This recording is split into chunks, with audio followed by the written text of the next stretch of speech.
Hello friends, mentor fluent YouTube channel पर मैं कृष्ण हूँ। पुस्तक के हिंदी ऑडियो बुक समरी में आपका स्वागत है।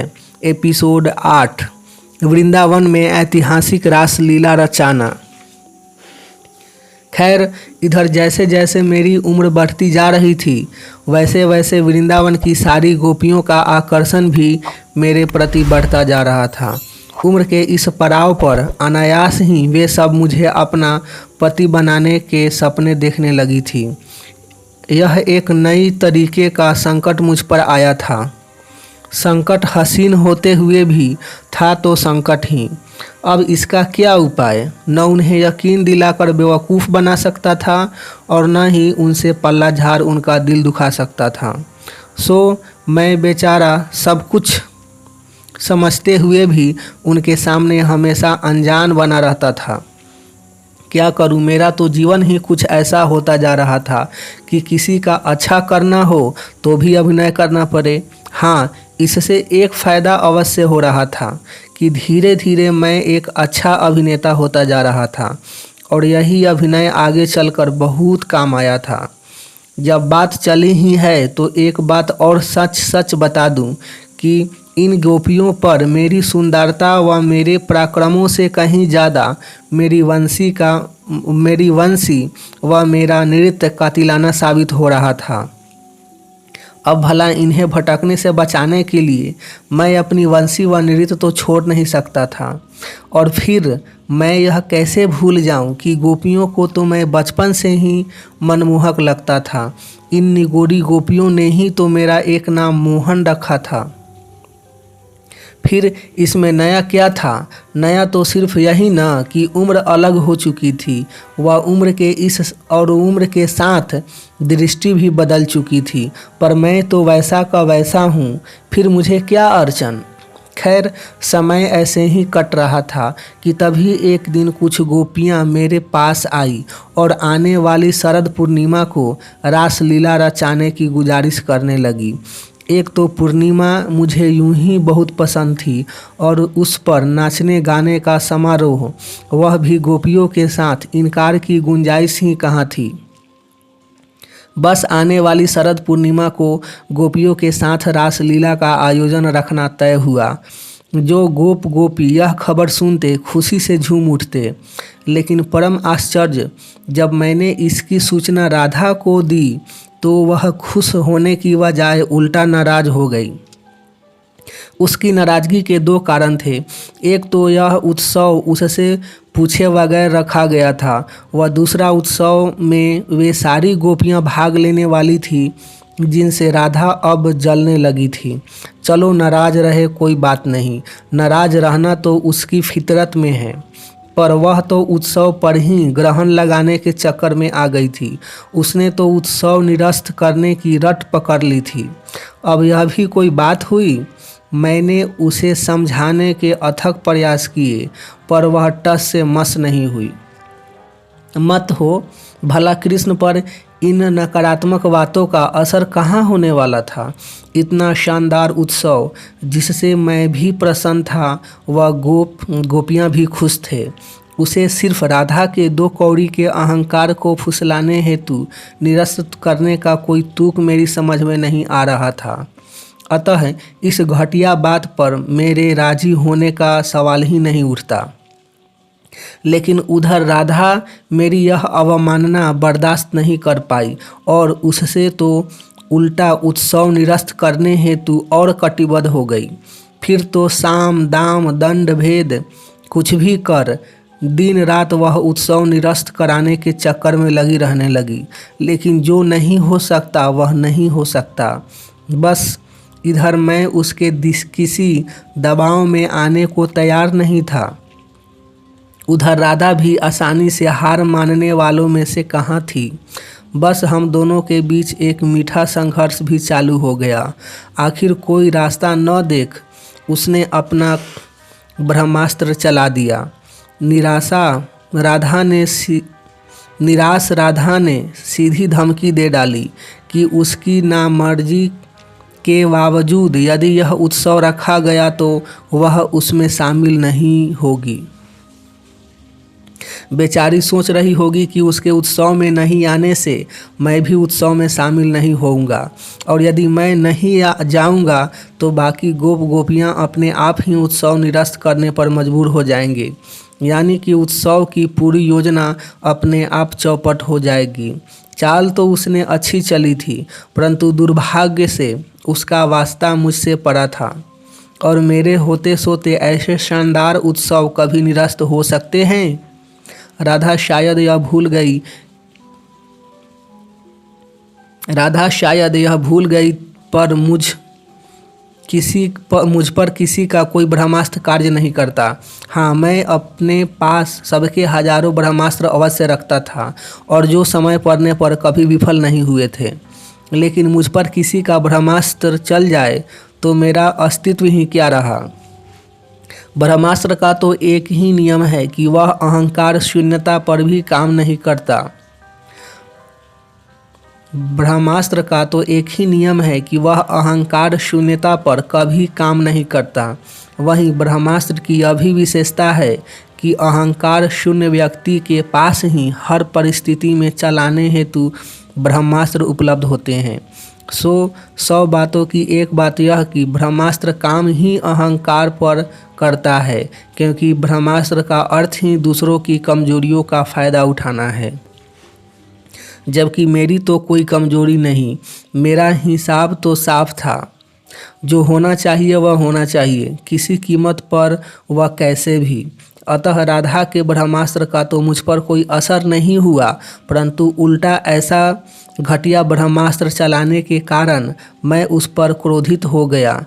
मैंने राधा से स्पष्ट कह दिया कि तू न आती हो मत आ, तेरे आने न आने पर यह उत्सव कतई निर्भर नहीं, लेकिन याद रखना कि यह उत्सव बड़ा ही शानदार होगा, और उस दिन मैं ऐसा रास रचाऊंगा कि यह रासलीला हमेशा के लिए यादगार हो जाएगी। यह तो मेरी बात हुई, पर उधर उत्सव के प्रति मेरा उत्साह और ऊपर से उसकी की गई अवहेलना देखकर राधा का अहंकार रो दिया। यही अहंकार की विशेषता होती है, वह बढ़ता है तो भी रुलाता है और टूटता भी रोते रोते ही है। तभी तो कहते हैं कि हर हाल में रोना अहंकारियों का भाग्य होता है। खैर, वैसे तो शरद पूर्णिमा अभी 15 दिन दूर थी, लेकिन हम सब मारे उत्साह के अभी से दिन रात उसकी तैयारी में जुट गए थे। अब तो रोज़ इसकी तैयारियों को लेकर हमारी संध्या सभा भी शुरू हो चुकी थी। हाँ, राधा एक भी सभा में शिरकत नहीं कर रही थी। ना करे, हम सब तो बड़े उत्साह में थे। रासलीला के लिए हमने सरोवर के पास ही पेड़ों से घिरे एक छोटे से उपवन जैसे स्थान का चयन किया था। उत्सव का इतना उत्साह था कि छोटी से छोटी बातों पर विशेष ध्यान दिया जा रहा था। आनंद, उत्सव व श्रृंगार के एक से एक नए तरीके खोजे जा रहे थे। यहाँ तक कि उत्सव प्रांगण के 4 सबसे विशाल पेड़ों पर हमने एक एक झूला भी बांध दिया था। यही नहीं, झूले की रस्सियों को कादम्बरी के फूलों की माला पहना दी थी, और यह कम पड़ रहा था तो जमीन की पूरी घास पर कादम्बरी के सफ़ेद फूल बिछा दिए थे। यूं तो साज श्रृंगार व खेल कूद के साथ साथ भोजन का भी विशेष ध्यान रखा जा रहा था। भोजन के लिए तरह तरह के फल व मिश्री युक्त दही व माखन का इंतजाम पहले से कर लिया गया था।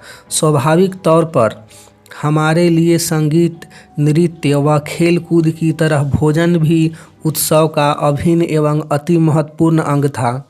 यह तो हम लोगों की व उत्सव की चल रही तैयारियों की बात हुई। दूसरी ओर राधा भी कमाल कर रही थी।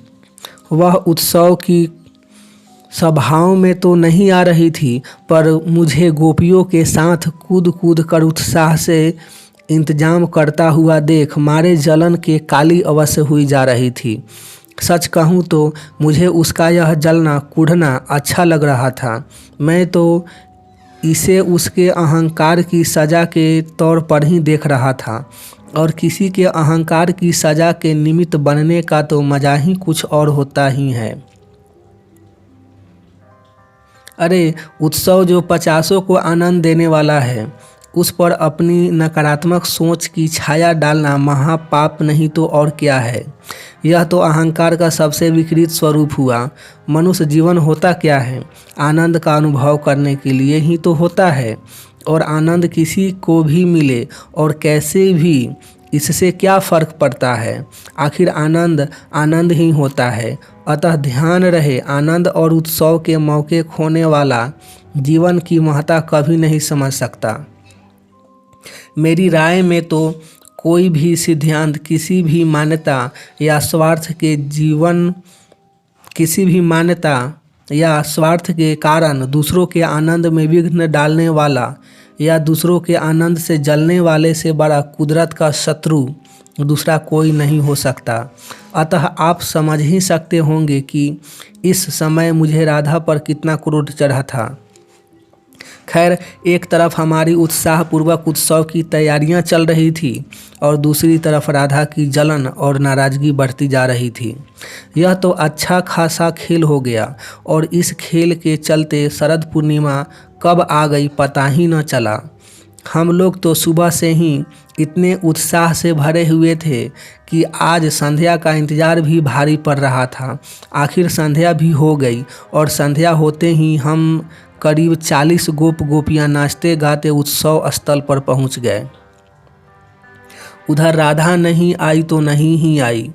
राधा उत्सव में नहीं आई वह तो ठीक है, परंतु कमाल यह था कि सुबह से उसने दर्शन भी नहीं दिए थे। तो मैं कौन कम था? मैंने भी उसे बुलाने या मनाने के प्रयास कहाँ किए थे। यूँ भी अहंकार के सामने झुकना या अहंकार को फुसलाना दोनों मेरे स्वभाव के विपरीत था, क्योंकि अहंकार खुद तो डूबता ही है, ऊपर से जालिम इतना होता है कि वह बचाने वालों को भी डुबाकर ही छोड़ता है। सो छोड़ो उसको। यहाँ उत्साहवर्धक बात यह थी कि गोप 10-12 ही थे, बाकी गोपियाँ ही थी। निश्चित ही यह हम सब गोप भाइयों के लिए खुशी की बात थी, और शायद उधर राधा के लिए इससे ज़्यादा कष्ट पहुंचाने वाली बात दूसरी हो ही नहीं सकती थी। छोड़ो, इधर तो हम सभी गोपियां उपवन में पहुंचते ही मारे उत्साह के पागल हुए जा रहे थे। ऊपर से जैसे ही चांद निकला, पूरे उपवन की सुंदरता खिलकर इस कदर सामने आई कि हमारे होश ही उड़ गए। चारों ओर से हरे पेड़ों से घिरे इस उपवन के कुछ पेड़ों पर कादम्बरी के फूलों की माला से बने झूले लगे हुए थे। झूले अलग से ही शोभायमान हो रहे थे, और जमीन पर बिछे कादम्बरी के फूलों ने तो सफ़ेद चादर का ऐसा स्वरूप धारण कर लिया था कि देखते ही बनता था। ऐसा लग रहा था मानो कादम्बरी के फूलों को चांदनी अपनी दुधिया रोशनी से नहला रही हो। 100 बातों की एक बात, कादम्बरी के फूल व चांदनी रात के मिलन ने देखते ही देखते सबको इतनी मस्ती में ला दिया था कि चारों ओर उत्सव व उमंग की एक लहर दौड़ गई थी। ऐसे में सबका मन झूला झूलने को करने लगा। बस क्या था, सभी एक साथ झूलों पर टूट पड़े। यूं तो सभी गोपियां मेरे साथ ही झूलना चाहती थी। वैसे दो दो तीन तीन कर कई गोपियां मेरे साथ झूल भी रही थी, लेकिन मेरे साथ झूलने से कब किसका मन भरने वाला था। और फिर मेरे निकट आने का हाथ लगा यह हसीन मौका कौन कब छोड़ने वाला था। लेकिन यह उत्सव सिर्फ झूलोत्सव तो था नहीं, अभी आगे एक से बढ़कर एक कार्यक्रम थे। यह तो सिर्फ शुरुआत थी। सो जल्द ही झूलोत्सव समाप्त कर हम आगे क्या करना सोचने मैदान में गोला बनाकर बैठ गए। अभी बैठे ही थे कि इससे उम्र का तकाजा कहूँ या हम लोगों का पेटूपन की सबका मन कुछ खाने का हुआ। अतः सर्वप्रथम हम सभी ने कुछ फल खाए। उधर जैसे ही कुछ पेट में गया तो हम ग्वालों को उपद्रव सूझा और कुछ शक्ति से भरपूर खेल खेलने की इच्छा जागृत हुई। तो क्या, सामने हट्ठे कट्ठे 60 तैयार ही खड़े थे।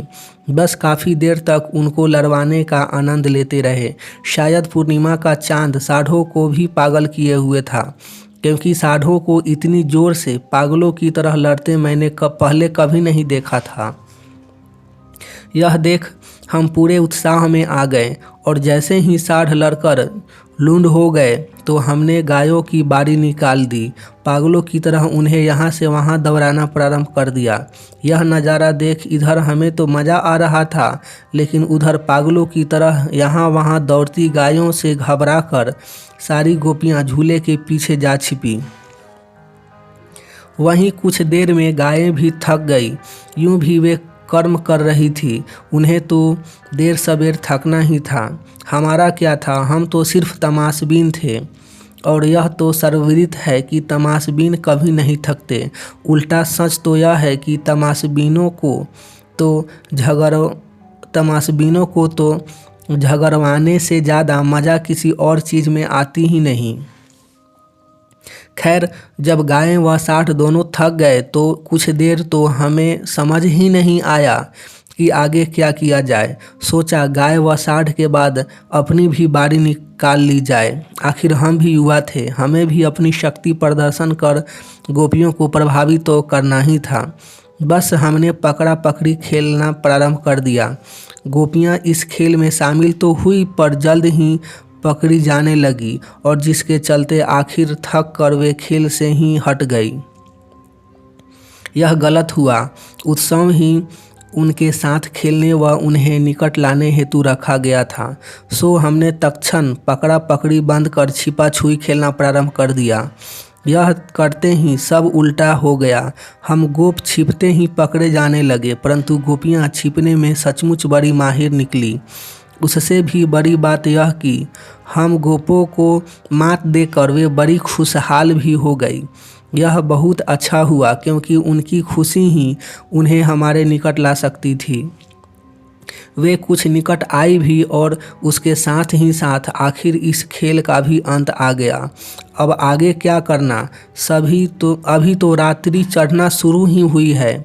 बस यह सोचने हम सभी गोप उपवन के मध्य केंद्र पर एकत्रित हो गए। उधर मौका पाते ही गोपियाँ फिर झूला झूलने चली गई। जाने दो, जहाँ तक हमारा सवाल है, हम लोग काफ़ी उपद्रव पहले ही कर चुके थे, बहुत से खेल भी खेले जा चुके थे, और आगे क्या करें यह सब भी समझ नहीं आ रहा था। सो हम सब अब भी उपवन के मध्य में ही विराजमान थे। उधर हमें इस तरह भ्रांति में पड़ा देख झूला झूल रही गोपियाँ हमें चिढ़ाने लगी। उसी से ख्याल आया, यही मौका है, क्यों न गोपियों को प्रभावित करने वाला कोई खेल खेला जाए। बस हम गोप भाइयों ने आपस में कुश्ती लड़ना प्रारंभ कर दिया। उधर झूला झूल रही गोपियाँ अपने प्रिय गोपों को इस तरह कुश्ती लड़ता देख हर्षित हो उठी। फिर तो हर अच्छे दांव के साथ बीच बीच में तालियों से नवाजना भी शुरू हो गई। इससे हम और उत्साह में आ गए। वैसे भी आज के इस कुश्ती प्रदर्शन की रंगत ही कुछ और थी। हर कोई अपनी ओर से पूरी ताकत पहले से ही लगाए हुए था। सीधी बात है, गोपियों के सामने कोई नीचा दिखना नहीं चाहता था, लेकिन इधर कुछ देर के कुश्ती प्रदर्शन ने ही हम सबको बुरी तरह थका दिया। वह तो थकना ही था, जब से आए तब से उपद्रव ही तो कर रहे थे। दूसरा, अब भूख भी जोरदार लग रही थी।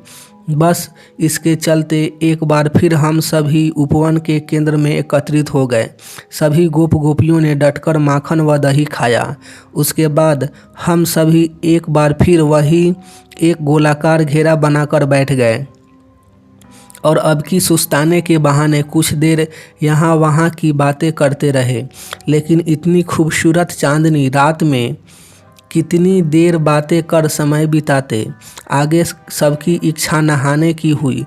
बस क्या था, हम सभी एक साथ यमुना में नहाने कूद पड़े। अब इतनी सारी गोपियों के साथ नहाने का यह मेरा पहला अवसर था और फिर स्वाभाविक तौर पर सभी गोपियां मुझे ही नहलाने टूट पड़ी थी। यह देख मेरे आनंद का ठिकाना न रहा। वाकई वक्त किस तेज़ी से बदल गया था।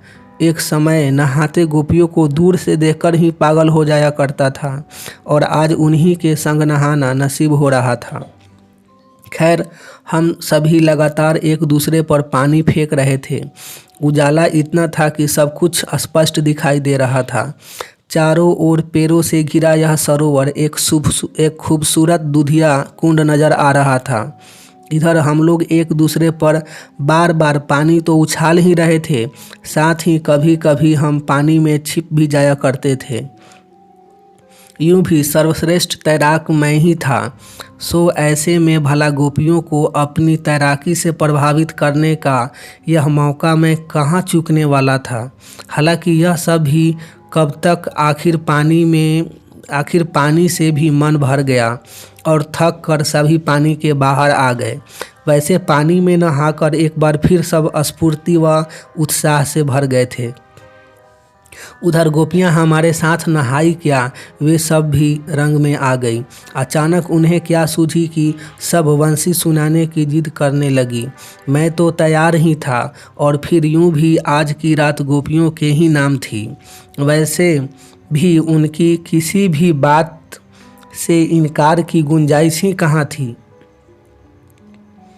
और फिर पूर्णिमा की इतनी हसीन रात को वंशी बजाने के महासुख से मैं स्वयं वंचित रहना नहीं चाहता था। साथ ही यह क्यों भूलते हैं कि इस बहाने गोपियों को पागल करने का मौका भी तो मिल ही रहा था। बस मैं तुरंत एक पीपल के पेड़ से सटकर खड़ा हो गया और वंशी का सुर छेड़ दिया। सुर ऐसा छिड़ा कि छिड़ते ही सारी गोपियां मंत्रमुग्ध हो गई। कुछेक ने तो अनायास ही आपस में रास रचाना प्रारंभ कर दिया, तो कुछ मेरे इर्द गिर्द ही खड़ी हो गई। इधर इन सब गतिविधियों में मध्य रात्रि भी हो चुकी थी। यानी एक तरफ चांदनी अपने पूरे यौवन में खिली हुई थी और दूसरी तरफ वंशी की धुन से पूरा उपवन झूम उठा था। इधर मैं भी वंशी की धुन में ऐसी डूबा था कि काफ़ी देर तक वंशी बजाता रहा। उधर मुझे इस तरह तल्लीन देख उत्साहित गोपियां अब रासलीला करने को अति उत्सुक हो उठी थी। वे बार बार मुझे लीला करने हेतु आमंत्रित भी कर रही थी। आखिर मैंने भी वंशी वादन बंद कर उनके मंसूबों को मान दिया और हमने तुरंत जोड़ियां बनाना प्रारंभ कर दी। वैसे तो सभी गोपियां मेरे साथ ही रास रचाना चाहती थी, लेकिन यह शक्य नहीं था। फिर भी 12 गोपियों को मेरे साथ रास करने का अवसर मिला। वैसे भी इससे कम या ज़्यादा तो नसीब होनी ही थी, क्योंकि जैसा कि मैं पहले ही कह चुका हूँ कि गोपों के मुकाबले गोपियाँ कहीं ज़्यादा थी और इसी के चलते कोई बहुत बड़ा अन्याय भी नहीं हुआ था। बाकी गोपों को भी 2-2 गोपियों के साथ रास रचाने का मौका मिला ही हुआ था। इधर रास की शुरुआत मैंने ही की। यूं भी इन सब कार्यों में मुझे ही महारत हासिल थी। हाँ, इसका पूरा श्रेय राधा को जाता था। यहाँ राधा को श्रेय क्या दिया, उसकी याद सताने लगी। सचमुच वह भी यहाँ होती तो कितना मज़ा आता। खैर, ऐसे हसीन माहौल में इसका रंज भी कब तक।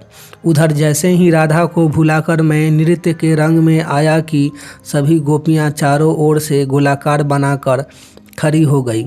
शुरू में मैं बारी बारी सबके साथ रास कर रहा था। कहने की ज़रूरत नहीं कि सभी की सभी पगला रही थी। उनका पगलाना मुझे और उत्साह ही दे रहा था। इधर जाने क्या हुआ कि लगातार रास करते करते सभी गोपियां बहुत उत्तेजित हो उठी। वैसे गोपियों को ही दोष क्यों दूं, मैं स्वयं भी बहुत उत्साहित हो चुका था और सच कहूं तो इसमें जितना दोष उम्र को दिया जाना चाहिए उससे कहीं ज़्यादा दोष चांदनी रात व हसीन माहौल को दिया जाना चाहिए। सुहाना मौसम, चांदनी रात और ऊपर से यह नाजुक उम्र, सभी का होश खोना स्वाभाविक था। कोई होश न खोए तो आश्चर्य करने वाली बात थी। ऊपर से कुदरत की करनी ऐसी कि उसी समय अचानक मैं रास करते करते गिर पड़ा और मेरे गिरते ही सभी उत्तेजित गोपियों ने मुझे घेर लिया। मुझे समर्पित होने को सभी लालायित हो उठी। बस हमने सामूहिक होश खो दिया। हम सब एक दूसरे में पूरी तरह समा गए और इस मस्ती में रात कब बीत गई कुछ पता ही न चला। उधर सुबह होने को थी और इधर आनंद भी अपने चरम शिखर पर था, लेकिन अब सभी बुरी तरह थक चुके थे। ऊपर से घर जाने का समय भी हो चुका था, अतः उत्सव यहीं समाप्त हुआ। एक मैंने ही नहीं, सभी गोप गोपियों ने अद्भुत आनंद पाया था। मेरे लिए तो ठीक, पर बाकी सबके लिए तो यह एकदम नया ही अनुभव था। ऐसे में उनके आनंद की कल्पना करना कोई मुश्किल काम नहीं, और यदि नितांत मेरी बात करूं तो भले ही आनंद मेरा स्वभाव था, सर्वश्रेष्ठ तरीके से ज़्यादा आनंद उठाना मेरी खासियत भी थी। फिर भी जीवन में ऐसे अद्भुत आनंद की मैंने कल्पना तक नहीं की थी। कहने का तात्पर्य इसी से उत्सव की सफलता का अंदाज़ा आप लगा सकते हैं। खैर, यह सब तो ठीक, उत्सव सफलतापूर्वक संपन्न हुआ, सबको आनंद भी खूब आया। पर उधर अगले कुछ दिनों तक मैं यही सोचता रहा कि एक साधारण ग्वाले को 12 सुंदर गोपियों के साथ संपूर्ण रास रचाने का अद्भुत व अद्वितीय आनंद मिला। इस अद्भुत आनंद का श्रेय मैं किसको दूं? मेरे श्याम सुंदर रूप को, या मेरे पराक्रमों को, या मेरी वंशी को, या नृत्य को, या फिर मैंने निसंकोच आनंद ले पाने के स्वभाव को, या सभी को? अब श्रेय चाहे जिसे भी दूं, सुख तो मुझे ही मिला था। सो आखिर में यह सोच इस विचार पर पूर्णविराम भी लगा दिया। हालांकि उसका उत्सव से कोई रंगीनियत पर कोई असर नहीं पड़ा था। वह कई दिनों तक छाई रही थी, पर यह तो मेरी बात हुई। उधर राधा पर क्या बीत रही थी वह पूछो ही मत। उत्सव का वर्णन सुनकर वह खासकर 12 गोपियों के साथ रास रचाने वाली बात से वह मारे जलन के काली हो गई थी। आश्चर्य था, जिसका प्रेम ही कन्हैया को आनंद देना था, वो ही आज कन्हैया के आनंद से जल रही थी। सच कहूँ तो राधा के प्रेम का यह स्वरूप मेरी समझ के बाहर था। अपने प्रेमी की हर खुशी में अपनी परम खुशी, यही मेरे प्रेम की परिभाषा थी, और इसलिए राधा का यह अद्भुत प्रेम समझने में मैं स्वयं को असमर्थ पा रहा था। खैर छोड़ो, रासलीला की बात की जाए, निश्चित ही इससे बेहतर रासलीला हो ही नहीं सकती थी। यह रासलीला हम सभी के रोम रोम में समा चुकी थी। हम ही क्यों, यदि राधा भी अपने अहंकार को त्याग कर इसमें भाग लेती तो निश्चित ही उसे भी बहुत आनंद आता। लेकिन उसकी करनी देखो, आनंद पाने की जगह उल्टा दुख भोग रही थी। उसे कौन समझाए कि ऐसी ऐतिहासिक रासलीलाएं होती ही हैं। उसे कौन समझाए कि ऐसी रासलीलाएं होती हैं कि नहीं की जा सकती। उसे कौन समझाए कि ऐसी रासलीलाएं होती हैं कि नहीं जाती। हो गई सो हो गई, जो घट गया सो घट गया। इसलिए तो कहता हूँ कि मनुष्य जीवन में ऐसे अवसर भुनाना ही बुद्धिमत्ता है। खैर, यह बात भी छोड़ो। उधर कंस, जो कि मेरे व इंद्र के महायुद्ध का बेसब्री से इंतजार कर रहा था, जब उस तक यह खबर पहुंचा कि इंद्र हार कर युद्ध से भाग गया, तो पहले तो उसे विश्वास ही नहीं हुआ। कहा तो वह मेरी मौत का इंतजार कर रहा था, और कहाँ गुप्तचरों ने ऐसी खबर दे डाली थी। वह बेचारा तो यह उम्मीद लगाए बैठा था कि इंद्र एक ही बार में मेरा काम तमाम कर देगा, लेकिन निश्चित ही यह खबर उसके लिए पूरी तरह अप्रत्याशित थी, और शुरू में तो उसे उस पर विश्वास ही नहीं हुआ। लेकिन जब बार चारों ओर से इस खबर की पुष्टि होने लगी, तो उसके पास यकीन करने के अलावा कोई रास्ता नहीं बचा। कृष्ण ने इंद्र को मार भगाया, यह सोच कर वह पागल हुआ जा रहा था।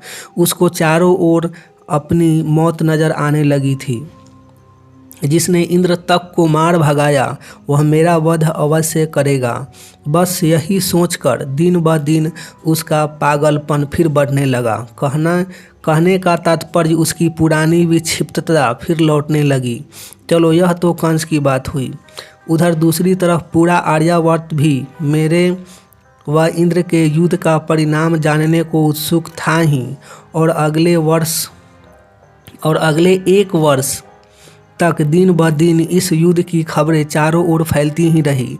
निश्चित ही जितने मुंह उतनी बातें थी, लेकिन कुल मिलाकर सभी बातों का सार यही था कि इंद्र ने पूरे क्रोध से हमला तो किया, परंतु कृष्ण ने गोवर्धन पर्वत की सहायता से इंद्र को हरा दिया। आखिर हताश इंद्र को भागना पड़ा। अब इन पागलों के अनुसार पहली बार किसी ने इंद्र पर विजय पाई थी, और परिणाम स्वरूप देखते ही देखते मेरी शक्ति के डंके पूरे आर्यावर्त में बजने लगे। देखा सर्वहित का फायदा। बैठे बिठाए वृंदावन का यह पराक्रमी कान्हा रातों रात आर्यावर्त का मशहूर व शक्तिशाली कृष्ण बनकर उभर आया। पागलों की यही तो खूबी होती है, जब वे किसी को सर पर चढ़ाते तो उतारू हो जाते हैं। जब वे किसी को सर पर चढ़ाने को उतारू हो जाते हैं तो उसे भगवान तक का दर्जा दे डालते हैं, और ऐसे ही पागलपन का कोई अन्य दौरा पड़ने पर भगवान को भी शैतानों सा सताते हैं।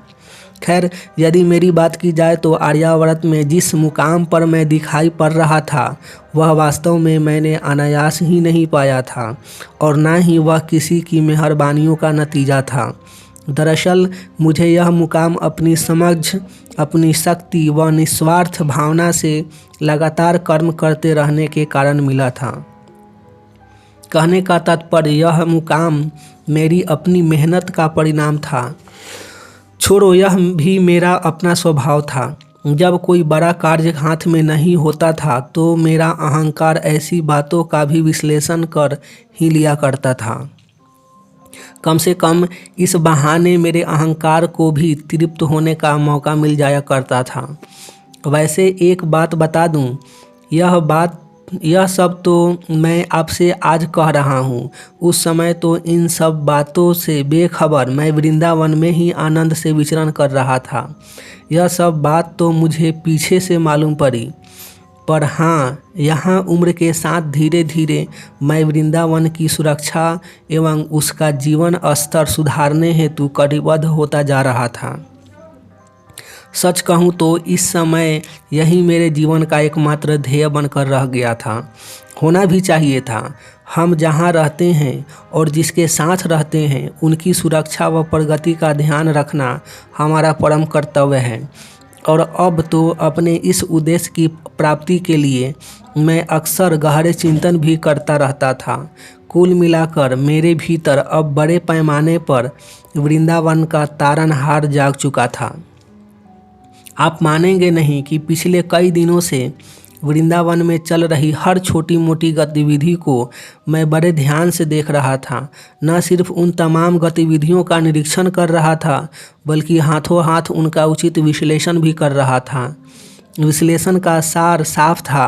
गाय भैंसे पालना, उन्हें चराना और उन्हें ज़्यादा से ज़्यादा दूध प्राप्त करना, और उनसे ज़्यादा से ज़्यादा दूध प्राप्त करना, फिर उस दूध से माखन दही बनाना, यही हमारा काम था।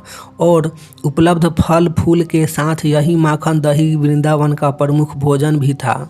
हालांकि इसके बाद भी काफ़ी माखन दही बच जाया करता था, जिसे मथुरा कंस के राजमहल भिजवा दिया जाता था, जहां आधा प्रसाद में कर के रूप में जमा कर लिया जाता था, और बचे हुए आधे का बाजार से भी कम दामों पर मूल्य चुकाया जाता था, तथा उसी से हमारे जीवन की दूसरी ज़रूरतें पूरी की जाती थी, जैसे कपड़े, बर्तन इत्यादि। हाँ, इस पर भी नंद जी को गायों का वार्षिक शुल्क तो राजमहल को चुकाना ही होता था, क्योंकि सारी गायें आखिरकार थी तो राजकीय संपत्ति ही। कहने का तात्पर्य, अब मैं इतना बड़ा हो चुका था कि न सिर्फ यह पूरी व्यवस्था समझ सकूं, बल्कि वस्तु स्थिति का ठीक ठीक आकलन भी कर सकूं। हालांकि अब बात सिर्फ आकलन तक ही सीमित नहीं रह गई थी।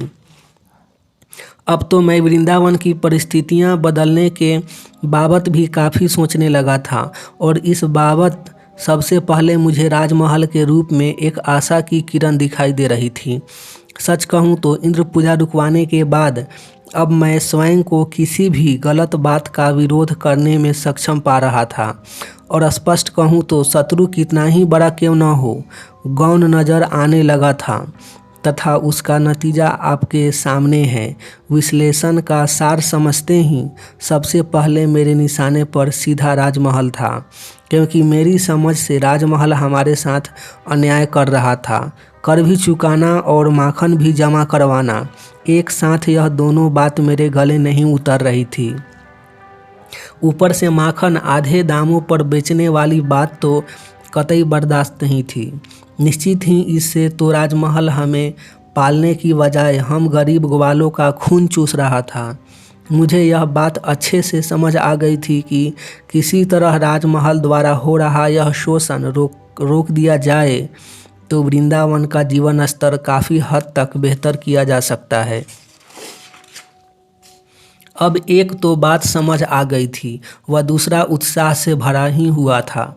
बस मैं राजमहल द्वारा हो रहे इस अन्याय को न्याय में बदलने हेतु कटिबद्ध हो गया, और उसका एक ही उपाय नज़र आ रहा था, या तो वृंदावन वासी अब प्रसाद में मुफ्त माखन दही भिजवाना बंद कर दे, या फिर नंद जी गायों का वार्षिक शुल्क न चुकाएं, क्योंकि यह दोहरा कर ही था जो वृंदावन का खून पी रहा था। और जहाँ तक माखन का सवाल है तो वह तो हमारी अपनी मेहनत का है, उसे हम राजमहल को आधे दाम पर क्यों बेचें। कुल मिलाकर माखन के पक्ष में बड़ा ही मजबूत तर्क था, यानी या तो राजमहल हमें उसका बाजार मूल्य चुकाए या फिर हमें वह माखन खुले बाजार में बेचने की छूट दे। गायें हमने अवश्य राजमहल से चराने हेतु ली थी, अतः उस पर राजकीय कर लाजमी था, अर्थात मेरा विरोध सिर्फ दोहरे कर से था। और यदि सचमुच किसी तरह ऐसा हो जाए तो वृंदावन का जीवन स्तर तत्क्षण सुधारा जा सकता था। हम तो ठीक हैं, संभ्रांत हैं, नंद जी गांव के मुखिया हैं, सो हमारे पास तो फिर भी काफ़ी कुछ बच जाता है। हमें पहनने ओढ़ने के लिए अच्छे वस्त्र भी मिल जाते हैं, लेकिन आम ब्रिजवासियों की हालत क्या। उनके पास न ओढ़ने को है न बिछाने को, उन्हें तो बस एक दो वस्त्र में ही पूरा वर्ष निकालना पड़ रहा था। रोज़ रोज़ उन्हीं वस्त्रों को पहनकर गोवर्धन तक जाना, इतनी मेहनत करना। सच कहूँ तो मैंने अधिकांश समय गोपों को फटे हुए वस्त्रों में ही देखा था। निश्चित ही मेरे चिंतन से आशा की एक किरण जगी थी। मेरा निष्कर्ष बिल्कुल ठीक था, मेरी सोच भी परिणाम कारक थी, परंतु इस पर अमल कैसे किया जाए, यह एक प्रमुख सवाल था। हमेशा की तरह इस बार भी मैंने यह बात पहले गोपों को ही समझाना उचित समझा। अतः उसी संध्या मैंने सभी गोप मित्रों की एक सभा बुलवाई। अब बात समझ आने के बाद समय गंवाना व्यर्थ था। यही नहीं, मैं इस कदर तैयार था कि मैंने गोप मित्रों को बात भी पूरे विस्तार से व इतने सलीके पूर्वक समझाई कि उनको तुरंत समझ आ गई। ऊपर से बात भी 2 और 2 4 जैसी थी। यूँ भी इंद्र पूजा रुकवाने हेतु वे पहले भी मेरा साथ दे ही चुके थे, और अच्छा यह था कि अब की फिर उन्होंने अपनी उसी समझदारी का सबूत दिया था। वैसे मुझे पहले से ही यकीन था कि आज भी वे मुझे निराश नहीं करेंगे। इधर गोपों का साथ मिलते ही मैं उत्साह से भर गया, लेकिन इतने से क्या होना था। असली समस्या तो अभी वहीं की वहीं थी, क्योंकि समझाना नंद जी को था। आखिर राजमहल से व्यवहार तो वे ही करते थे। चलो, गोपों को समझाकर फतह का पहला झंडा गाड़ा था, अंतिम मुकाम भी हासिल कर लिया जाएगा। बस इसी उम्मीद के साथ मैंने 2 दिन बाद ही बुजुर्गों की एक सभा बुलवा ली। सभी आश्चर्यचकित थे क्योंकि इस समय सभा बुलवाने का कोई औचित्य उनकी समझ में नहीं आ रहा था। बात भी सही थी। इस समय वृंदावन पर ना ही कोई संकट था और ना ही कोई त्योहार पड़ रहा था। ऐसे में उनका आश्चर्य से भर जाना स्वाभाविक था। भरने दो, यहाँ तो वही बात जो मैंने गोपों को समझाई थी, बुजुर्गों को भी समझाई। लेकिन कमाल थे ये बुजुर्ग, सचमुच उन लोगों को कोई भी बात समझाना टेढ़ी खीर था। मेरी बात सुनते ही कई बुजुर्ग तो सीधे उबल पड़े। यह छोकरा दिन ब दिन महत्वाकांक्षी होता जा रहा है। कोई दूसरा बोला, इसकी 2-4 बातें क्या मान ली, यह रोज रोज नए प्रस्ताव लेकर आने लग गया है। अब जब सब बोल रहे हैं तो नंद जी क्यों चुप रहने लगे। उन्होंने भी बारी निकाल ली।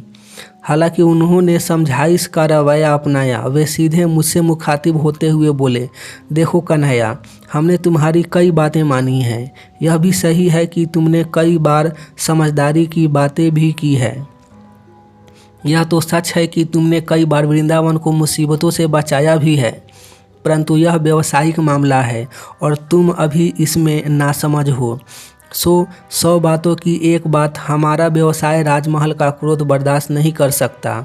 अतः हम राजमहल से भाव तोल के लफड़े में पड़कर अपना सीधा साधा व्यवसाय बंद नहीं करवा सकते। फिर अचानक थोड़ा क्रोधित होते हुए बोले, और ऐसी बात करने से पहले कभी यह सोचा है कि यदि राजमहल ने नाराज होकर हमारी गायें वापस छीन ली तो क्या होगा। यह सुनते ही मैं भी थोड़ा ताव खा गया। मैंने कहा, आप ऐसा क्यों मानते हैं कि हमें ही उनकी गायों की आवश्यकता है। ऐसा क्यों नहीं सोचते कि राजमहल को भी गाय चराने वालों की उतनी ही ज़रूरत है। मैंने तो अपनी तरफ से सटीक तर्क दिया था, पर मुझे नहीं लगा कि कोई सुनने को उत्सुक है। परिणाम यह कि स्पष्ट होने के बावजूद उन्हें मेरी बात नहीं माननी थी। नहीं ही मानी। मैं एक क्षण को निराश भी हुआ, क्योंकि ऐसे में मैं क्या कर सकता था। क्या बात करते हो, करने को बहुत कुछ कर सकते हो। भला इतनी जल्दी हार मानने वालों में से तुम कहाँ। हाँ, मैंने जो तय किया वह होना ही चाहिए। यही मेरा स्वभाव भी है, खासकर तब जब उसमें सबका हित शामिल हो। और आप तो जानते ही हैं कि ऐसी हालत में मैं अपने उद्देश्य की प्राप्ति के लिए 2 गुने उत्साह से नित नए प्रयास करने हेतु हमेशा तैयार रहता ही था। हालांकि मुझे यह समझ में नहीं आ रहा था कि जिस बात से हमारा सीधा फ़ायदा है और बात भी न्याय की है, फिर भी ये बुजुर्ग राजमहल से टकराने में इतना घबरा क्यों रहे हैं। राजमहल गायें छीन लेगा बात करते हैं, हमसे ज़्यादा गरज तो उनको है। समझते क्यों नहीं। और फिर जीवन में आगे बढ़ने के लिए जोखिम तो उठाने ही पड़ते हैं, साहस दिखाना ही पड़ता है। आखिर यह जीवन है क्या, पाने खोने का एक सिलसिला ही तो है। और जब जीवन ही जुआ है तो फिर यह बुजुर्ग जुआ खेलने से इतना घबरा क्यों रहे हैं। आपको याद होगा, अर्जुन की भी यही समस्या थी। वह राज्य तो चाहता था, परंतु युद्ध से लड़कर मरना नहीं चाहता था। याद है ना, तब मैंने उससे गीता में क्या कहा था कि जीवन में छल करने वालों में जुआ तू मुझे ही जान। जीवन में कुछ पाने के लिए कुछ खोना जरूरी नहीं है, परंतु खोने हेतु मानसिक रूप से तैयार रहना आवश्यक है। और इस मानसिक रूप से तैयार रहने को ही मैं जुआ कहता हूँ। अर्थात कुछ खोने की मानसिकता बनाए बगैर कुछ पाने की सोचना ही बेईमानी है। खैर, अभी वर्तमान पे लौट आऊँ तो जिद्दी तो मैं था ही, और खुशी की बात यह कि मैंने जिद पकड़ भी ली थी। यानी बुजुर्ग साथ दे या न दे, मेरा राजमहल से टकराना तय था। वैसे भी इतने बड़े हित की बात कोई ऐसे थोड़े ही छोड़ी जा सकती थी। बस इसी के चलते दूसरे दिन प्रातः काल मैंने फिर बाल ग्वालों की एक सभा बुलवाई। निश्चित ही इस बार की सभा मैंने विद्रोह का ऐलान करने हेतु बुलवाई थी। अतः सभा के प्रारंभ में ही मैंने उन्हें उकसाते हुए कहा, हमारे बुजुर्ग एक ढर्रे से जीने की आदी हैं। यह लोग ना तो कुछ नया सोचते हैं और न ही नया कुछ समझ सकते हैं, और फिर यह लोग करीब करीब अपने हिस्से का जीवन भी जी चुके हैं, लेकिन हमारे सामने हमारा पूरा भविष्य पड़ा है। अरे हमने तो अभी जीवन शुरू ही किया है, अतः हमें ना सिर्फ हमारे बेहतर जीवन की उम्मीद के साथ जीना चाहिए, बल्कि उसके लिए हमें हमेशा हर प्रयास हेतु तत्पर भी रहना चाहिए। भला हमारे जीवन के उद्धार की जिम्मेदारी हम नहीं उठाएंगे तो दूसरा कौन उठाएगा? वैसे ही यदि कोई हमारी प्रगति में बाधा पहुंचाने की कोशिश करे तो फिर उसका पुरजोर विरोध भी होना ही चाहिए, चाहे वो हमारे बुजुर्ग ही क्यों न हो। इसके साथ ही मैंने अपना संबोधन समाप्त किया। निश्चित ही मेरा मकसद भोले ग्वालों को बगावत पर उतारना था और वे समझकर बगावत करने को तैयार भी हो गए थे। पर सवाल यह कि उनके समझने या राजी होने से क्या होना था।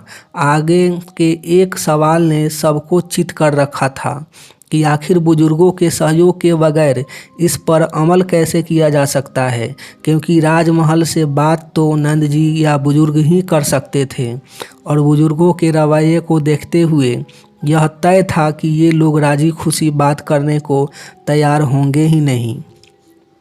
यानी उन्हें राजी कैसे किया जाए, यहाँ यह एक सवाल बनकर उभरा था। समस्या यकीनन जटिल था, परंतु जैसा कि मैं अनेक बार कह चुका हूँ कि हर समस्या का एक उपाय तो होता ही है, वैसे ही इस समस्या का भी एक उपाय स्पष्ट रूपेण उभरकर सामने आ रहा था, और इसके अमल हेतु जिस बगावती तेवर व हिम्मत की आवश्यकता थी वह उन्हें मेरे उस काऊ भाषण से मिल ही गई थी।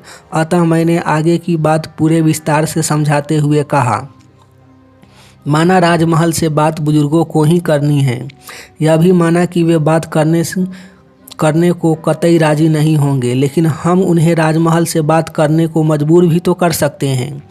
इस पर सभी ने आश्चर्य से एक साथ पूछा, कैसे? निश्चित ही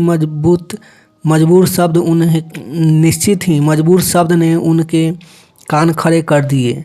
तो क्या? अब की मैंने भी पूरी दृढ़ता से कहा, इसका एक ही उपाय है कि हमें माखन मथुरा जाने से रोकना होगा, और उस हेतु हम लोगों को फल फूल खाना पूरी तरह बंद कर ज़्यादा से ज़्यादा माखन दही खाना शुरू करना होगा। अब माखन बचेगा तो मथुरा जाएगा ना? नहीं बचेगा। अगर माखन नहीं बचेगा तो मथुरा नहीं जाएगा। इस पर एक छोटे ग्वाले ने पूछा, यदि हम पूरा दही माखन नहीं खा पाएँ तो? मुझे उसके इस भोले सवाल पर हंसी आ गई, साथ ही शरारत भी सूझी। सो मैंने हंसते हुए ही कहा, यदि हम पूरा माखन दही न खा पाएँ तो बचा हुआ माखन ढोलना फोड़ना होगा, माखन ले जाती हुई गोपियों के मटके फोड़ने होंगे, और तो और हमें हमारे ही घरों में घुसकर माखन चुराना होगा। यह सुनते ही एक ग्वाला पूछ बैठा, इससे हमारा क्या फ़ायदा, क्योंकि ऐसा करने से तो उल्टा माखन का नुकसान ही होगा। मैंने कहा, फ़ायदा तो तब नज़र आएगा जब एक बार माखन मथुरा जाना बंद होगा। बस फिर क्या था, उसी क्षण से सभी गोप शुरू हो गए। मज़ा ही आ गया। उपद्रव करना, तोड़ फोड़ मचाना, गोपियों को सताना और डटकर माखन। भला किस युवा को यह सब कार्य पसंद नहीं आएंगे। इधर मेरा गणित भी साफ था, यदि माखन मथुरा नहीं पहुंचेगा तो राजमहल बेचैन हो उठेगा, क्योंकि आखिर राजमहल ने गायें चराने ही इसलिए दी है कि उन्हें हमारे माखन की ज़रूरत है। ऐसे में यदि लंबे समय तक माखन मथुरा नहीं पहुंचा तो निश्चित ही राजमहल नंद जी को बात करने बुलाएगा, और ऐसी हालत में निश्चित ही झक मारकर नंद जी को बात करने जाना ही होगा। और फिर वृंदावन भी कब तक माखन बेचे बगैर जीवित रह सकता है, क्योंकि वस्त्र समेत सभी आवश्यक सामग्री माखन बेचकर ही तो आती थी। कुल मिलाकर इसका अंतिम परिणाम तय था कि राजमहल से बातचीत न करने की कसम खाने वाले बुजुर्ग को हर हाल में राजमहल से बातचीत तो करनी ही पड़ेगी, चाहे वे राजी खुशी करे या राजमहल से बुलावे का इंतज़ार करे।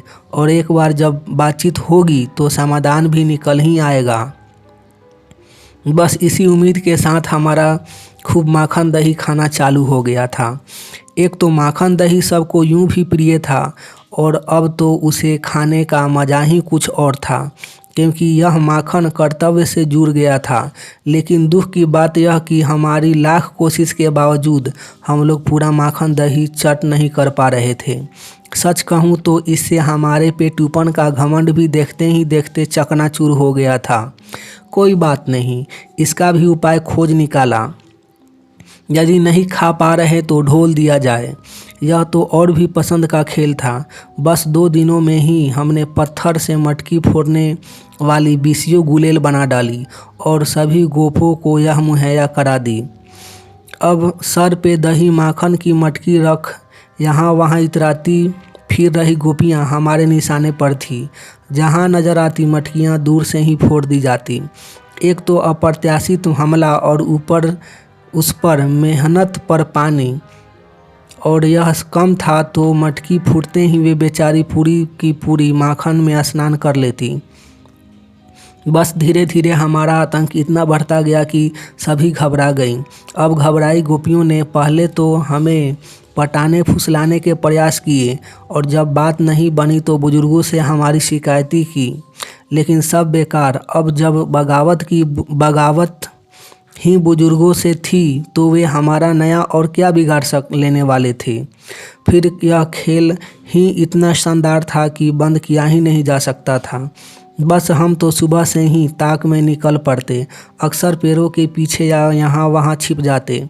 बेचारियाँ धीमे कदमों से पूरी चौकसी बरतती निकलती, पर हमारी निगाह व निशाने से न बच पाती। आखिर हारकर परेशान गोपियों ने दही माखन लाना ले जाना ही बंद कर दिया। वैसे तो यह हमारी जीत हुई थी, फिर भी सभी मायूस हो उठे थे, क्योंकि इससे अच्छा खासा चल रहा एक खेल जो बंद हो गया था। हालांकि इस बात का संतोष भी था कि चलो हमारी योजना ने कम से कम रंग दिखाना तो शुरू कर दिया था। अब सवाल यह था कि भले ही वे माखन ले जा नहीं रही थी, पर बना तो रही थी। यह भी कैसे चल सकता है। बस उत्साहित हम लोगों ने घरों पर हमले बोलने शुरू कर दिए। घरों में पड़ी माखन दही की मटकियाँ उठा उठा कर भागने लगे। जितना खाया जाता खा लेते, बाकी ढोल देते, जैसा कि अपेक्षित था। इससे पूरे वृंदावन में हाहाकार मच गया। निश्चित ही यह हमारी दूसरी जीत हुई। उधर देखते ही देखते हमारी करतूतों के कारण पूरे वृंदावन में हम गोपों की टोली माखन चोर और मटकी फोड़ के नाम से मशहूर हो गई।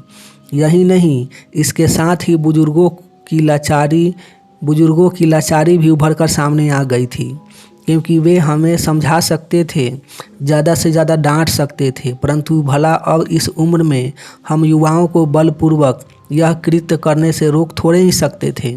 करीब करीब 1 माह तक यह आंदोलन चलता रहा और आप विश्वास नहीं करेंगे कि इस दरमियान हमने रत्ती भर माखन दही मथुरा नहीं जाने दिया।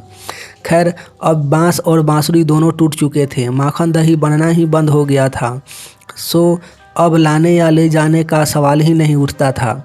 निश्चित ही यह हमारी बड़ी जीत हुई थी, पर इसने हमें पूरी तरह बेकार भी बना दिया था। मटकियाँ तोड़ने मिल नहीं रही थी व गाय चराने या फल तोड़ने हम कहीं जा नहीं रहे थे। कोई बात नहीं, मैंने इस बात से संतोष माना कि जिस माखन चुराने व मटकियाँ फोड़ने का आनंद मैं बचपन से लेता आ रहा था, भले ही कुछ दिनों के लिए ही सही, पर वह मस्ती उभरा अनुभव मैं अपने ग्वाल भाइयों को भी करवा तो पाया था होगा। अभी तो यहाँ क्या बुजुर्ग या क्या गोपियाँ सभी 1 माह के मामूली संघर्ष के बाद नतमस्तक हो गए थे। यूं भी भला लठ युवाओं से कौन कब तक टकराता, यह तो ठीक, पर उधर ग्वाल मित्र तो सबके नतमस्तक होते ही विजय के जश्न में डूब गए थे। वहीं मैं अपनी कहूँ तो एक तरफ जहाँ मैं अपनी जीत से खुश था, वहीं दूसरी तरफ बुजुर्गों की कमज़ोर संघर्ष क्षमता पर आश्चर्यचकित भी हो रहा था। कहीं युद्ध में इतनी जल्दी हथियार डाले जाते हैं? मेरी दृष्टि में संघर्ष टालना तो बुद्धिमत्ता है, परंतु एक बार संघर्ष में उतरने के बाद इतनी जल्दी हार मान लेना अच्छे व्यक्तित्व की निशानी नहीं। यह सब देख आज मैं दावे से कह सकता हूँ कि बुजुर्गों की यह कमज़ोर संघर्ष क्षमता ही हमारे वर्तमान जीवन के लिए जवाबदार थी। इस लिहाज से तो वाकई मैं इन्हीं में से एक होते हुए भी इनसे भिन्न था, क्योंकि यदि एक बार मैं कुछ करने की ठान लेता तो उसे हर हाल में करके ही मानता था। पहले समझाकर काम न पटे तो ज़बरदस्ती भी कोई न माने तो आतंक फैलाकर, लेकिन जो मैंने तय किया वह बिना हासिल किए मैं शांत नहीं बैठ सकता था। कुछ नहीं तो अंत में मूर्ख बनाकर ही सही, परंतु जो तय किया वह हर हाल में होना ही चाहिए। हाँ, यह बात अलग थी कि जो तय करता था वह हमेशा सर्वहित में होता था। आप तो जानते ही हैं कि मेरा स्वार्थ जनित मेरा कोई कर्म भी कभी नहीं होता था, और शायद इसी कारण निश्चित कार्य संपन्न करने की शक्ति मुझे कुदरत से मिल ही जाती थी। खैर, अभी तो यहाँ सबके नतमस्तक हो जाने से हमारा माखन चोर मटकी फोड़ आंदोलन स्वतः ही समाप्त हो गया था। हमारी जानकारी में कहीं कोई माखन दही नहीं बनाया जा रहा था। फिर भी सावधानी वश माखन दही मथुरा न पहुँचे, इस बात की पूरी चौकसी अब भी बढ़ती जा रही थी। वहीं एक और बात थी, इस संघर्ष के चलते वृंदावन का वातावरण तंग हो गया था। बुजुर्ग व गोपियाँ न सिर्फ एक हो चुके थे, बल्कि अब तो दोनों हमसे मुंह फुलाए ही घूमते थे। हालत यह थे कि ना तो वे हमसे कोई बात करते थे और ना ही हम उनसे बात करने की कोई गरज दिखा रहे थे। अच्छा था, इस बहाने मैं दिन रात गोपों के साथ रहने लगा था। कम से कम रासलीलाओं से निकलकर मित्र क्या होते हैं उसका अनुभव तो करने को मिल रहा था, और शायद यही मेरे जीवन में मित्रों की तरफ पैदा होती थी। और शायद यहीं से मेरे जीवन में मित्रों की तरफ पैदा हुई थी। उधर जब कई महीनों तक माखन दही मथुरा नहीं पहुंचा, तो वहाँ सब गड़बड़ होना शुरू हो गया। माखन दही का मथुरा में अभाव होने लगा, जिसके चलते इनके दाम बढ़ने लगे। उधर कंस स्वयं देखता था दाम बढ़ने लगे, उधर माखन दही का अभाव व बढ़ते हुए दामों से राजमहल चिंतित हो उठा। पहले तो यह सारा कार्य कंस स्वयं देखता था, लेकिन अभी तो वह खुद ही अर्ध विक्षिप्त अवस्था में जी रहा था। सो इस समय उसके यह सारे कार्य उसके सलाहकार संभाल रहे थे, और यही बात हमारे पक्ष में गई। इन कम अनुभवी सलाहकारों ने मथुरा के बाजार में अफरा तफरी मची देख जब और कुछ नहीं सूझा तो ताबड़तोड़ नंद जी को मथुरा बुलवाया। इधर स्वाभाविक तौर पर नंद जी इस बुलावे से काफ़ी घबरा गए थे। बस घबराए नंद जी ने तुरंत बुजुर्गों की एक सभा बुलवाई। कहने की ज़रूरत नहीं कि हम तो उसमें आमंत्रित थे ही, क्योंकि सारी फसाद की जड़ तो हम ही थे। अब हमारे व जीत के बीच फासला ही कितना था। जीत खुद कदम दर कदम हमें खींचती चली आ रही थी।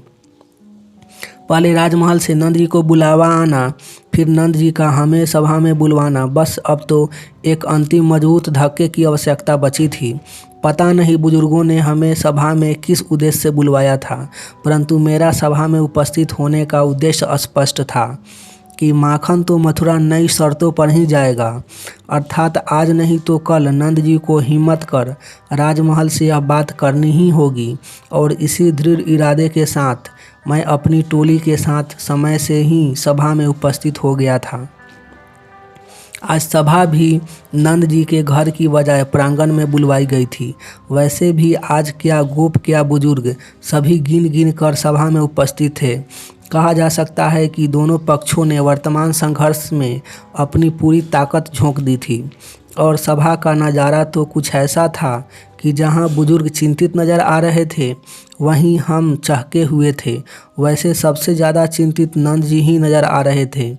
यूँ भी आखिर राजमहल का सामना भी तो उन्हें ही करना था। इधर जैसे कि अपेक्षित था, सभा प्रारंभ होते ही बुजुर्गों ने मुझ पर अपना क्रोध बरसाने में कोई कसर नहीं छोड़ी।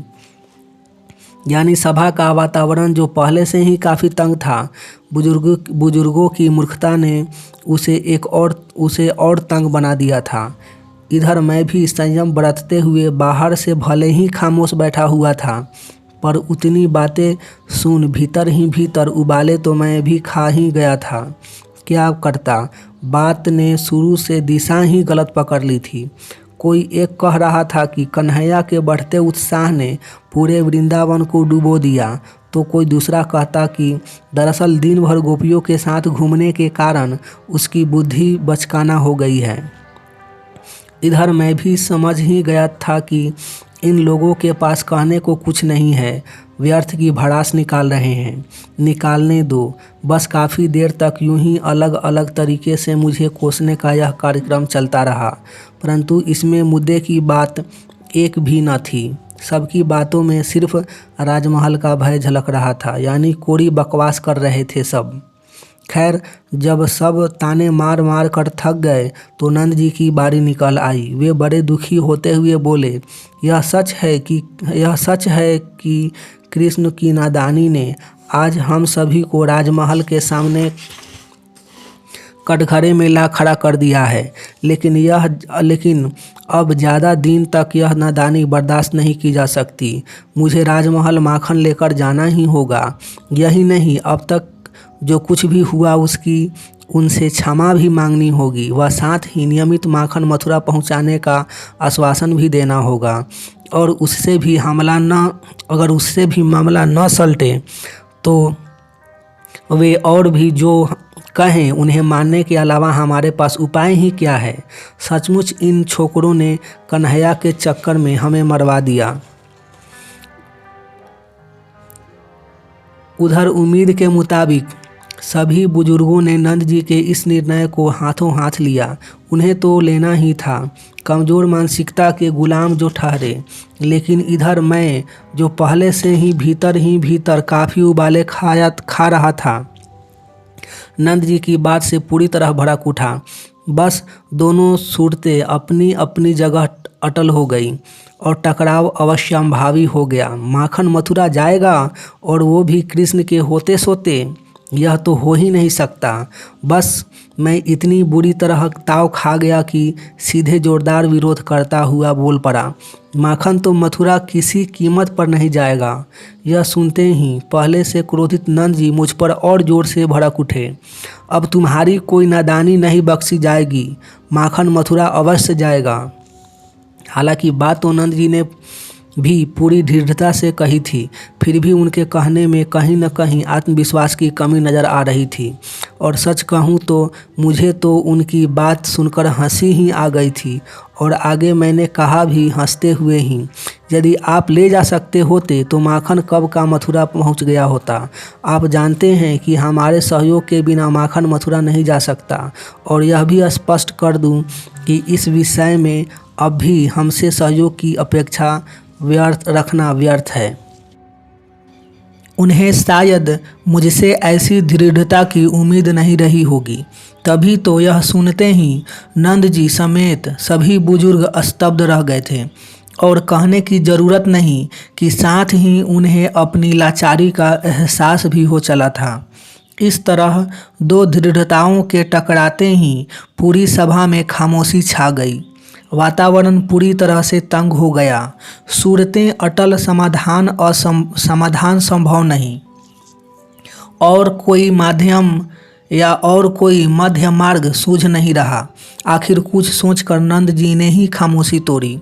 खामोशी क्या तोड़ी, एक अच्छी खासी मीठी धमकी दे डाली। यदि कन्हैया ने मेरी बात नहीं मानी तो मैं आज से अन्न का त्याग कर दूंगा। नंद जी की बात सुनते ही मेरा तो सिर चकरा गया। यह तो आजकल जिसे देखो वही कन्हैया पर ब्रह्मास्त्र चलाने को आमदा है। वैसे मुझे यह जानकर खुशी भी हुई कि चलो नंद जी भी ब्रह्मास्त्र रखते हैं। हालांकि तत्क्षण संभल भी गया, भला यह समय कोई नंद जी की प्रतिभा से खुश होने का थोड़े ही था। इधर मैं इतना तो समझ ही रहा था कि यदि इस समय मैं भावनाओं में बह गया तो हाथ लगी बाजी हाथ से निकल जाएगी। अतः एक तो भावनाओं पर नियंत्रण रखना समय की मांग थी, और फिर यदि मुझ पर किसी का ब्रह्मास्त्र काम करने लग जाए तो हो चुका। इससे तो मेरा पूरा अस्तित्व ही जोखिम में पड़ जाएगा। फिर तो जो जब चाहे मुझ पर ब्रह्मास्त्र चलाकर मुझे नचाता रहेगा। नहीं नहीं, यह नहीं चल सकता। वहीं यह बात भी तय थी कि नंद जी के ब्रह्मास्त्र को कोई महाब्रह्मास्त्र ही काट सकता था। तो मेरे पास महाब्रह्मास्त्रों की भी क्या कमी थी? मैं तुरंत बड़े रूपेन से कहा, आपको अन्न ग्रहण करना या नहीं करना यह आपकी समस्या है। आपके पास आपके जीवन के तमाम निर्णय लेने के सारे अधिकार मौजूद हैं, लेकिन माखन मथुरा जाए या नहीं यह आपका जाति मामला नहीं, यह पूरे वृंदावन का मामला है। अतः माखन तो मथुरा नहीं ही जाएगा। यदि आप राजमहल से खुली बात करने का साहस नहीं रखते तो ऐसे में मैं स्वयं मथुरा जाकर हमारे राजा कंस से इस विषय पर सीधी चर्चा करने पर मजबूर हो जाऊंगा। बस महाब्रह्मास्त्र चल चुका था। कंस के पास मेरा मथुरा जाना यानी मौत के दरवाजे पर स्वयं दस्तक देना। जैसा कि अपेक्षित था, मेरी मीठी धमकी सुनते ही नंद जी के होश उड़ गए। अब मुझे कंस से बचाए रखना ही तो उनके जीवन का प्रमुख उद्देश्य था। ऐसे में कंस के मुंह में भेजने का तो सवाल ही पैदा नहीं होता था। वे यह भी जानते थे कि यदि उन्होंने मेरी बात नहीं मानी तो मैं कंस के दरबार में टपका ही समझो। उन्हें मेरी जिद या दृढ़ता के कोई अलग से सबूत देने की आवश्यकता तो थी नहीं। पैदा होने के दिन से ही उन्होंने मुझे पाला था। वे मेरी नस नस से वाकिफ थे। कुल मिलाकर उन्हें मेरी बात माननी ही थी। बेचारे मान ही गए। बुजुर्गों के तमाम विरोध के बावजूद वे मेरे सामने नतमस्तक हो गए। उन्होंने मथुरा बिना माखन लिए जाना स्वीकार लिया। बुजुर्ग भी क्या करते, वे मेरी हकीकत से वाकिफ थोड़े ही थे। उन्हें कहाँ मालूम था कि मैं देवकी की 8वीं संतान हूँ या कंस मेरी जान का दुश्मन बना हुआ है। खैर अब सब तय हो ही चुका था, पर सच कहूँ तो मुझे अब रह रह कर नंद जी पर तरस आ रहा था। मुझ पर ब्रह्मास्त्र आजमाने चले थे। अब वे बेचारे क्या जाने कि ब्रह्मास्त्र मेरा ईजाद किया हुआ हथियार है और उसे चलाने में सिर्फ मैं ही पारंगत हूँ। उस भोले भंडारी को क्या मालूम कि मैं अब तक उन पर कितने ब्रह्मास्त्र चला चुका हूँ। उन्हें क्या मालूम कि ब्रह्मास्त्र चलाने की जिस पाठशाला में वे शिष्य हैं, मैं वहाँ का प्रमुख आचार्य हूँ। व्यर्थ कृष्ण से होशियारी दिखाने चले थे। खैर, अब यदि मथुरा का हाल कहूँ तो एक तो उधर माखन की कमी के कारण राजमहल में पहले ही हाहाकार मचा हुआ था। ऊपर से अब तो माखन के बढ़ते दामों के कारण पूरी मथुरा राजमहल से नाराज हो उठी थी।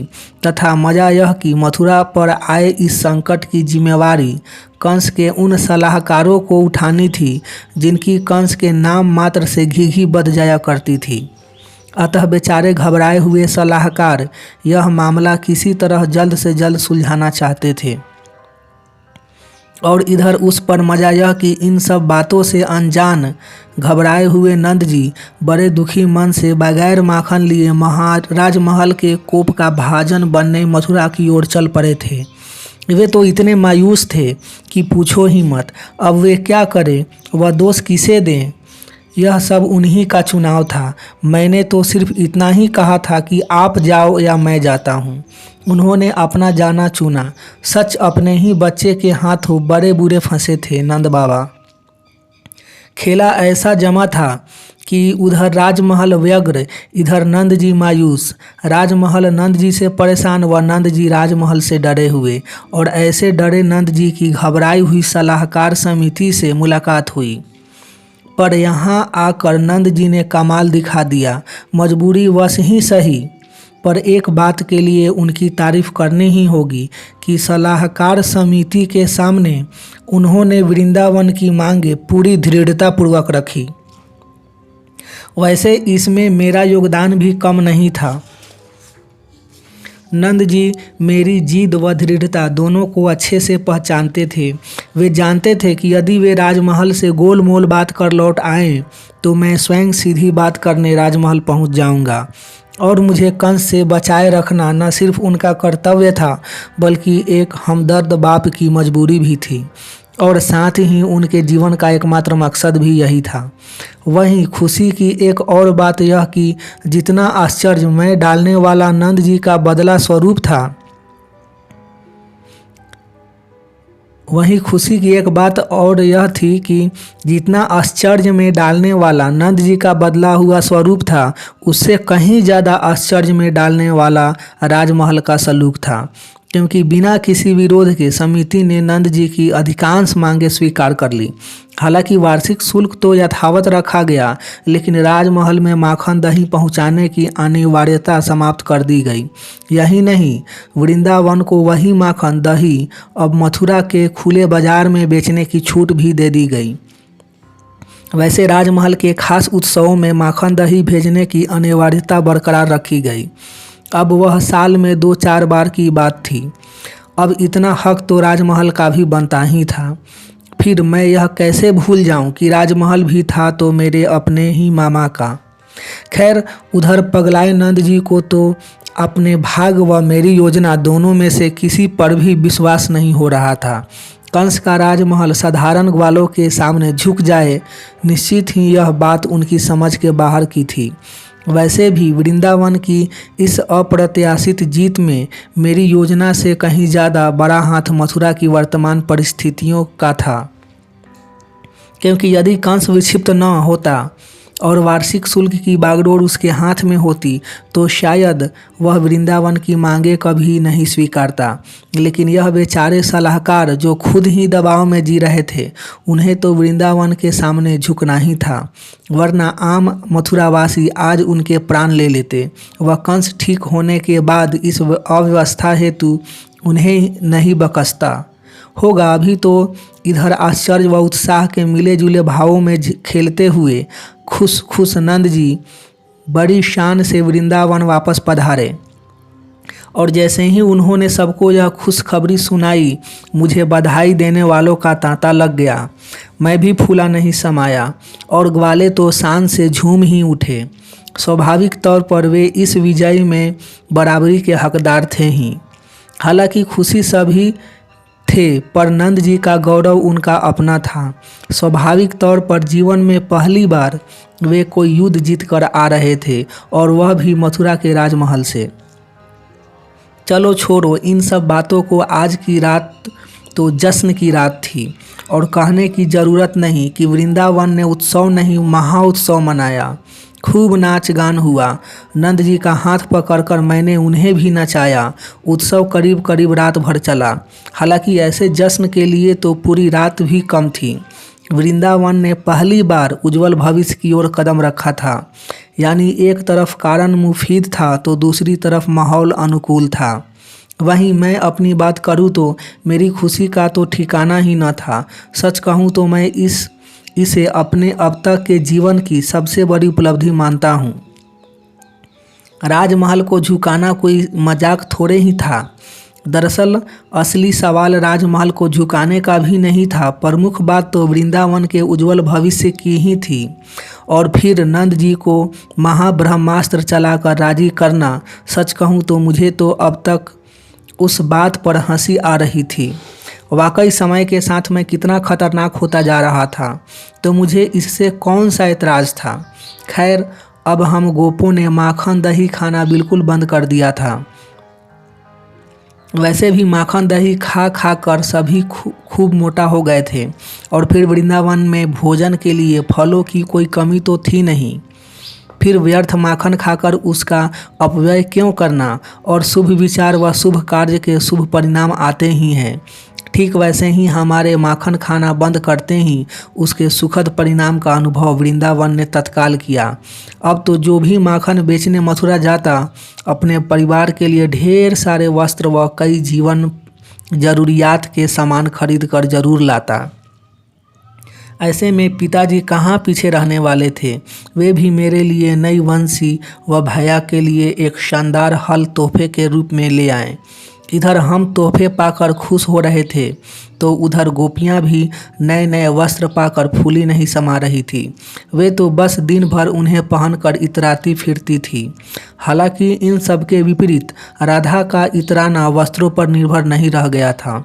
वह इस बात से फूली नहीं समा रही थी कि उसका कन्हैया नित नए पराक्रम दिखा रहा है और यह राधा का अधिकार भी बनता था, क्योंकि सही मायने में मेरे इन सभी पराक्रमों के पीछे राधा का प्यार ही तो था। और ऐसे में यदि अपनी सफलता का सारा श्रेय ही उसे दे दूं तो भी कम था। चलो यह तो कहने की बात हुई, क्योंकि इधर मैं स्वयं अपने बढ़ते आत्मविश्वास व सटीक आकलन क्षमता से बहुत खुश था। सच कहूँ तो मैं मन ही मन फूला भी नहीं समा रहा था। कितनी पक्की योजना बनाई थी मैंने, और योजना भी क्या थी, एक सीधा साधा गणित ही तो था। वृंदावन में राजमहल की करीब 300 गायें भैंसें पाली जा रही थी। उसका स्पष्ट अर्थ था कि मथुरा काफ़ी हद तक दही व माखन के लिए वृंदावन पर निर्भर था। सवाल सिर्फ इस बात के समझने का व इसका लाभ उठाने का था, जो मैं समझकर सफलतापूर्वक उठा चुका था। हालांकि राधा को श्रेय देने व अपनी तारीफ बंद कर बिल्कुल सच्ची बात करूं तो मुझे सबसे ज़्यादा खुशी इस बात की थी कि मेरे इस चिंतन ने पूरे वृंदावन में नई जान फूंक दी थी। यहाँ अब रोज़ उत्सव सा माहौल था। मेरा मन यह सब देख कितना प्रसन्न होता था, क्या बताऊं। चारों तरफ हरियाली, इतना रमणीक प्रदेश, हिल मिल कर रहती बस्ती, यमुना का बहता किनारा, सुंदर सरोवर, गोवर्धन पर्वत, खाने के लिए माखन, दही और तरह तरह के मीठे फल फूल, और इन सब में कहीं न कहीं कृष्ण का योगदान। मिलेंगे नेक्स्ट एपिसोड में, तब तक अपना ढेर सारा ख्याल रखिए, लाइफ को एंजॉय कीजिए, मस्त रहिए। आपका कीमती समय देने के लिए आपको बहुत बहुत धन्यवाद।